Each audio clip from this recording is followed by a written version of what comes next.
Combien me coûte mon entreprise de nettoyage auto? Est-ce que ça me coûte cher? Est-ce que c'est facile de se lancer? Est-ce que je suis rentable? Je vais y répondre aujourd'hui dans cette vidéo. C'est aussi des questions que je pouvais me poser à mes débuts et avant de me lancer. Donc ça pourra aussi vous faire un retour d'expérience. Et même en dehors du secteur du nettoyage auto, ça permet d'avoir un retour sur le fait tout simplement de créer son entreprise. Il y a beaucoup de charges et de frais annexes auxquels on ne pense pas forcément et qui peuvent coûter très cher.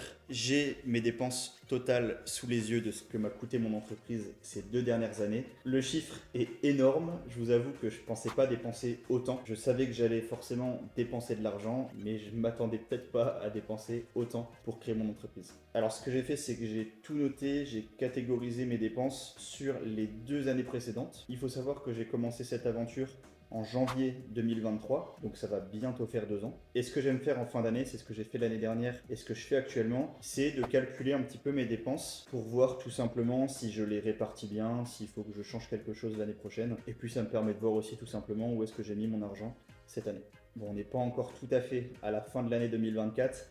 On est en novembre, il reste 2 mois, mais c'était l'occasion aussi de faire cette petite vidéo. J'ai un petit peu de temps, donc je préfère le faire maintenant. Passons tout de suite aux dépenses et aux calculs. La première catégorie, c'est au niveau des gros équipements nécessaires et obligatoires. Dedans, on va retrouver forcément aspirateur, Karcher, shampooineuse, compresseur. Ce sont les 4 outils nécessaires que je me suis noté. Et il faut savoir que j'ai tout en double. Pourquoi? Puisque quand je me suis lancé à mes débuts, j'avais du matériel bien évidemment professionnel, mais moins performant que celui que je viens d'acheter. Cette année, j'ai réinvesti dans tous mes outils, que ce soit au niveau de l'aspirateur, Karcher, compresseur et autres. J'ai tout changé pour tout renouveler et tout avoir en mieux. Ce que j'ai fait par contre, c'est que j'ai gardé tous les anciens outils pour pouvoir me permettre de travailler si éventuellement un des outils venait à tomber en panne. Et j'ai bien fait puisque le mois dernier, mon nouvel aspirateur est tombé en panne et le temps de l'envoyer en SAV, j'ai pu continuer à travailler avec mon ancien aspirateur. Alors, je ne vais pas non plus être à l'euro près, puisqu'il y a aussi pas mal de frais annexes. Par exemple, quand j'achète mon aspirateur, j'ai toujours un embout à racheter à côté. Quand j'achète le Karcher, j'ai toujours un canon à mousse à racheter à côté. Donc, un Karcher qui coûte 400 € ne me revient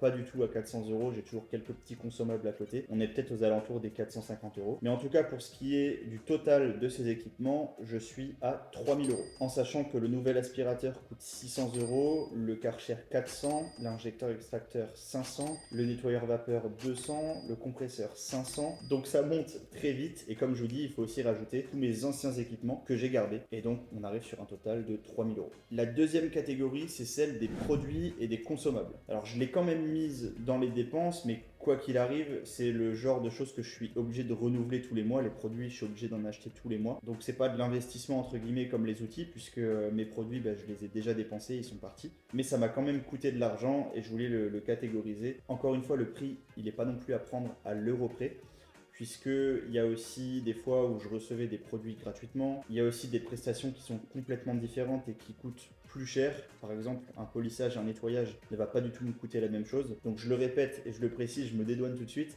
Les prix sont pas non plus à prendre à l'euro près. J'ai fait vraiment des estimations de ce qu'a pu me coûter l'entreprise cette année. Au niveau des produits de nettoyage, il y a environ 4000 € de produits. Et au niveau des consommables, alors j'ai mis consommables, mais c'est tout ce qui est microfibre, pinceau, qu'est-ce qui peut venir dedans? En fait, il y a tout ce qui va être brosse, enfin voilà, c'est vraiment tous les petits consommables.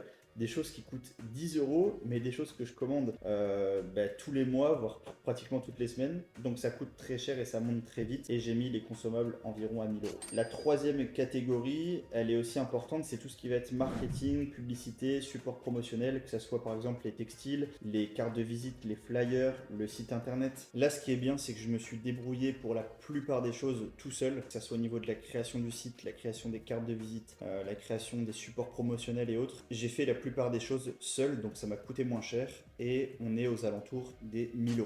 La quatrième catégorie, c'est tout ce qui va être équipement bureautique. Pourquoi je l'ai mise? Parce que j'ai dû investir dans un ordinateur, dans un téléphone. Je suis pas du genre normalement à avoir le dernier téléphone, bien au contraire. Mais pour l'entreprise, j'ai racheté un nouveau téléphone et un nouvel ordinateur, tout simplement pour faire mes vidéos et l'ordi également pour faire tout ce qui est comptabilité, gestion, enfin bref, tout ce qui concerne l'administratif de l'entreprise. Donc pour cette catégorie, on est aussi à 3 000 euros. La cinquième catégorie, c'est celle du véhicule. Bien évidemment, j'ai dû m'acheter un véhicule pour pouvoir me déplacer, étant donné que je fais du nettoyage auto à domicile. Donc j'avais commencé par acheter un Renault Kangoo, qui malheureusement m'a lâché niveau moteur, donc j'ai dû le revendre pas très cher. Donc je l'ai même pas compté dans les dépenses, mais il m'a quand même coûté un petit peu d'argent. Mais là, cette année, j'ai racheté un Citroën Jumpy. Je l'ai acheté d'occasion et je l'ai acheté aux alentours des 15 000 euros. La dépense là, elle a vraiment fait mal, mais il faut savoir que ce véhicule-là, je l'utilise aussi tous les jours. Donc c'est aussi de l'investissement perso. Et puis j'ai quand même mis une sixième catégorie pour tout ce qui va être autre, puisqu'il y a toujours des dépenses toutes les semaines, tous les mois.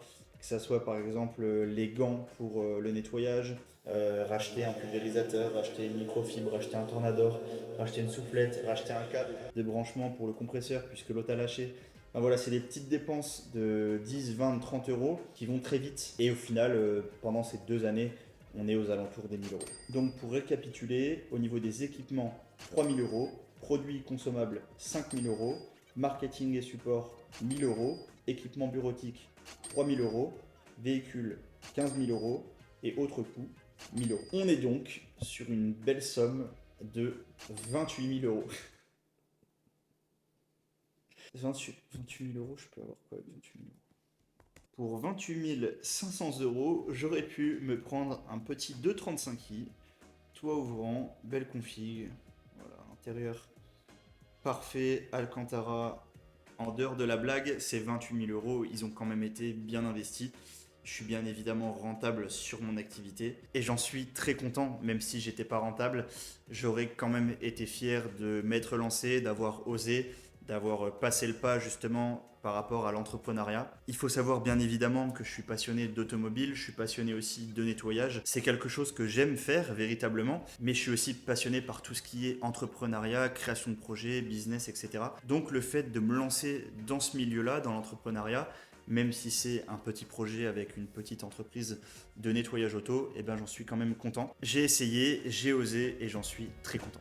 Je le répète encore une fois, mais les prix ne sont pas à prendre à l'euro près. Je suis peut-être plus ou moins que 28 000 euros. Je vous ai par exemple parlé des produits avec une somme de 4 000 euros, mais il y a des choses que j'ai reçues gratuitement, il y a des choses que j'ai achetées pour tester, il y a des choses que j'ai achetées dont je ne me suis pas encore servi. Donc c'est pour ça, je fais un petit disclaimer quand même, mais pour que vous évitez de m'allumer dans les commentaires. Voilà, n'essayez pas de prendre ce chiffre à l'euro près. Voilà, c'était une petite vidéo assez rapide, je pense, mais qui est intéressante. Déjà pour moi, ça m'a permis de faire mes petits calculs. Et puis aussi peut-être pour vous, pour avoir aussi un petit peu d'infos sur mon entreprise. Vous êtes pas mal maintenant à me suivre sur les réseaux, donc je vous fais un petit retour d'expérience. C'est transparent, je vous ai dit les chiffres que j'avais sous les yeux. J'aime toujours autant vous partager mon aventure, j'aime toujours autant faire du nettoyage auto, donc ça tombe bien. Je vais continuer et donc je vous invite à vous abonner. N'oubliez pas aussi d'aimer la vidéo, de la partager, de l'enregistrer, faites ce que vous voulez avec. Mais ça m'aide énormément sur le référencement des vidéos. Plus vous êtes nombreux à interagir avec, plus elle va être mise en avant. Et moi, ça me motivera encore plus de vous partager mon aventure.